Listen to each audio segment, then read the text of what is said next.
ഈ പുഴയും കടന്ന് ഇനി വരാൻ പോകുന്ന വിശേഷത്തിലേക്ക് ഏവർക്കും സ്വാഗതം. ഈ റിവ്യൂ ഇഷ്ടപ്പെടുവാണെങ്കിൽ ഒന്ന് സബ്സ്ക്രൈബ് ചെയ്യണേ, അതുപോലെ ലൈക്ക് ചെയ്യാനും ഹൈപ്പ് ചെയ്യാനും മറക്കല്ലേ. അങ്ങനെ ജയപാലൻ നിവിനെ കാണാൻ എത്തുകയാണ്. അപ്പം ജയപാലനും നിവിനും തമ്മിൽ നല്ല വഴക്കുണ്ടാവുന്നുണ്ട്. അപ്പോൾ ജയപാലൻ്റെ അടുത്ത് പറയുന്നുണ്ട്, നിങ്ങൾക്ക് വേറെ പണിയൊന്നുമില്ലേ, കുടുംബമായി എൻ്റെ പുറകെ നടക്കുന്നതിൻ്റെ ആവശ്യം എന്താണെന്ന് ചോദിക്കുന്നുണ്ട്. അപ്പോൾ ജയപാലൻ പറയാണ്, കൊച്ചിയിലേക്ക് പറഞ്ഞു പോയ നീ തിരുവനന്തപുരത്ത് വെച്ച് കാണുമ്പം എന്തായാലും ഞങ്ങൾക്കൊക്കെ ഒരു സംശയം വരത്തില്ലേ എന്ന് ചോദിക്കുകയാണ്. നീ എന്താടാ എൻ്റെ മോളോട് പറഞ്ഞതെന്നൊക്കെ ചോദിച്ച് ഭീഷണിപ്പെടുത്തുന്നുണ്ട്. അത് മോൾ വന്ന് പറഞ്ഞില്ലയോ, എനിക്ക് അവളെ ഇഷ്ടമല്ലെന്നും അവളെ കല്യാണം കഴിക്കത്തില്ലെന്നും, ഞാൻ കാവേരി തന്നെ കല്യാണം കഴിച്ച് ഞങ്ങൾ ഒരുമിച്ച് ജീവിക്കുമെന്ന് അത് മോൾ വന്ന് പറഞ്ഞില്ലേന്ന് ചോദിക്കുകയാണ്. എനിക്കാ മനസ്സിലായി, അന്ന് ആ കല്യാണം മണ്ഡപം വരെ നീ എത്തിയ നിൻ്റെ കാമുകി വന്ന് അത്രയും പെർഫോമൻസ് കാണിച്ച് എൻ്റെ കയ്യിൽ നിന്ന് കാശ് വാങ്ങിച്ചിട്ട് അവസാനം കല്യാണം വേണ്ടാന്നും പറഞ്ഞ് നീ ഇറങ്ങിപ്പോയത് അവളുടെ കൂടെ ജീവിക്കാനായിരിക്കും എന്ന് എനിക്ക് ഊഹിക്കാന്നേ ഉള്ളെന്ന് ജയപാലൻ പറയുന്നുണ്ട്. അപ്പം ഉടനെ നിവിൻ പറയുന്നുണ്ട്, ഇത്രയും നാൾ നിങ്ങൾ എന്നെ ഭരിച്ചിരുന്നത് എൻ്റെ അച്ഛൻ്റെയും അമ്മയുടെയും ഒരു സപ്പോർട്ടോടുകൂടിയാണ്. ഇപ്പം ഞാൻ ഫ്രീ ബേഡാണ്. അവരെന്നെ ഒന്നും പറയാനോ ഒന്നും ശാസിക്കാനോ വരത്തില്ല. അതുകൊണ്ട് നിങ്ങൾ നിങ്ങളുടെ കാര്യം നോക്ക്. ഞാൻ കാവേരിയെ തന്നെ കല്യാണം കഴിക്കും. ഞാൻ ആരെ കല്യാണം കഴിച്ചാലും നിങ്ങൾക്ക് എന്താണ്, നിങ്ങളുടെ മകളെ ഞാൻ വിവാഹം കഴിക്കത്തില്ലെന്ന് പറയാണ്. ഇത് കേൾക്കുമ്പോഴത്തേക്ക് ജയപാലന് നല്ല ദേഷ്യം വരുന്നുണ്ട്. എന്നിട്ട് പിന്നെയും നിവിൻ പറയാണ്, നിങ്ങൾ എൻ്റെ പുറകെ നടന്ന് വെറുതെ സമയം കളയണ്ട. എന്നിട്ട് നിവിൻ അങ്ങ് ബൈക്കിൽ കയറാൻ നേരത്ത് പറയുന്നുണ്ട്, നിങ്ങളുടെ മകൾക്കുണ്ടല്ലേ വട്ട എന്ന് പറയാണ്. ഇത് കേൾക്കുമ്പോൾ ജയപാലന് ഭയങ്കര ദേഷ്യം വരികയാണ്. നെല്ലിക്കത്തളം വെക്കേണ്ട സമയമൊക്കെ കഴിഞ്ഞിട്ട് വല്ലയിടത്തും പൂട്ടിയിട്, അല്ലെങ്കിൽ നാട്ടുകാർ കയറി പെരുമാറും എന്ന് പറയുന്നുണ്ട്. ഇതൊക്കെ കേൾക്കുമ്പോൾ ജയപാലന് നല്ലോണം ദേഷ്യം വരുന്നുണ്ട്. പിന്നെ നിങ്ങൾക്കും നിങ്ങളുടെ മകൾക്കും മാത്രമേ മനസ്സിലാകാത്തേ ഉള്ളൂ അവൾക്ക് വട്ടാണെന്ന്. അതുകൊണ്ട് നിങ്ങളെക്കൊണ്ട് അവളെ അടക്കി നിർത്താൻ പറ്റത്തില്ലെങ്കിൽ വല്ല കഴുത്തിലും കയറ് കെട്ടി എവിടെയെങ്കിലും കെട്ടിത്താക്കാൻ പറയാണ്. ഇതൊക്കെ ജയപാലന് സഹിക്കാൻ പറ്റുന്നതിന് അപ്പുറമായിരുന്നു. അതിനുശേഷം ഇവനങ്ങ് പോവുകയാണ്. ഈ സമയത്താണ് രാഗിണി വിളിക്കുന്നത്.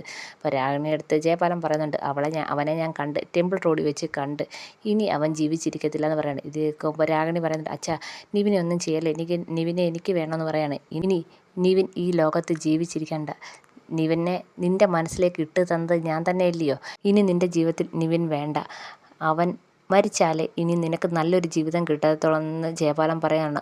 അപ്പോൾ രാഗിണി പറയുന്നത്, അച്ഛാ നിവിനെ ഒന്നും ചെയ്യല്ലേ അച്ഛാ, ഇനി അവന് ജീവിക്കാനുള്ള ഒരവസരവും ഞാൻ കൊടുക്കത്തില്ല. അവൻ ജീവിക്കാനുള്ള ഒരവസരം കൊടുത്തിട്ട് അവൻ അത് നഷ്ടപ്പെടുത്തി. അതുകൊണ്ട് ഇനി അവന് ജീവിക്കാനുള്ള അവസരം ഇല്ല. നീ എന്നെ വിളിക്കണ്ട എന്നും പറഞ്ഞുകൊണ്ട് ജയപാലൻ ഫോൺ വെക്കുകയാണ്. അപ്പോൾ രാഗിണിക്ക് മനസ്സിലാവുന്നുണ്ട് ജയപാലൻ നിവിനെ കൊല്ലുമെന്ന്. അങ്ങനെ നിവിൻ്റെ പുറകെ പോവുകയാണ് ജയപാലൻ. ഈ സമയത്ത് ടെൻഷൻ അടിച്ച് രാഗിണിയും പുറകെ കാറ് വിട്ട് പോവുകയാണ് അവരെ കണ്ടുപിടിക്കാൻ. അങ്ങനെ നിവിൻ പോകുന്നതിൻ്റെ പുറകെ തന്നെ ജയപാലൻ പോവുകയാണ്. അപ്പോഴൊക്കെ നിവിൻ പറഞ്ഞ കാര്യം തന്നെ ഇങ്ങനെ മനസ്സിൽ നിന്ന് ആലോചിക്കുകയാണ്. ദേഷ്യം സഹിക്കാൻ വയ്യാതെ പോവുകയാണ്. അങ്ങനെ നിവിനാണെങ്കിൽ കാണുന്നുണ്ട് പുറകെ ജയപാലൻ വരുന്നുണ്ട്. ഇടയ്ക്ക് ശ്രദ്ധിക്കുകയും ചെയ്യുന്നുണ്ട്. എന്നിട്ടും നിവിൻ്റെ പുറകെ തന്നെ ജയപാലൻ വരുന്നുണ്ടെന്ന് നിവിന് മനസ്സിലാവുന്നുണ്ട്. അങ്ങനെ ആരുമില്ലാത്ത ഒരു ഒഴിഞ്ഞ സ്ഥലത്ത് വെച്ച് ജയപാലൻ കാർ കൊണ്ട് നിവിൻ്റെ ബൈക്ക് ഇടിച്ചിടുന്നുണ്ട്. ഇടിച്ചിട്ട് നിവിൻ തെറിച്ച് ചെന്ന് റോഡിൽ വീഴുന്നുണ്ട്. ഹെൽമറ്റൊക്കെ തെറിച്ച് പോകുന്നുണ്ട്. തലയിടിച്ചാണ് വീഴുന്നത്. അപ്പം നിവിന് നല്ല പരിക്ക് പറ്റുന്നുണ്ട്. അപ്പം ജയപാലൻ കാറിൽ നിന്ന് ഇറങ്ങി വന്നിട്ട് പറയുകയാണ്, നിന്നെ എടുത്ത് വളർത്തി പിച്ച നടത്തി വളർത്തിയ കൈയാണിത്. പക്ഷെ നിന്നെ കൊല്ലാനും ഈ കൈ തന്നെ വേണം. ഇവിടെ കിടന്ന് മരിക്ക്. എൻ്റെ മകളെ വേണ്ടാത്ത നീ ഇനി ജീവിച്ചിരിക്കേണ്ട എന്ന് പറയാണ്. അപ്പം നിവിന് ഒരു ചെറിയ ബോധമൊക്കെ ഉണ്ട്. തലയിടിച്ചാണ് നിവിൻ വീണിരിക്കുന്നത്. അപ്പം നിവിൻ അവിടെ കിടന്ന് കരയുകയാണ്. അപ്പോൾ ജയപാലൻ പറയുന്നുണ്ട്, ഇനി നീ ജീവിച്ചിരിക്കേണ്ട, എൻ്റെ മകളെ വേണ്ടാത്ത നീ ഇനി ജീവിച്ചിരിക്കേണ്ട എന്നും പറഞ്ഞിട്ട് ജയപാലൻ നിവിനോട് വന്ന് സംസാരിച്ചിട്ട് വീട്ടിൽ കയറി അങ്ങ് പോവുകയാണ്.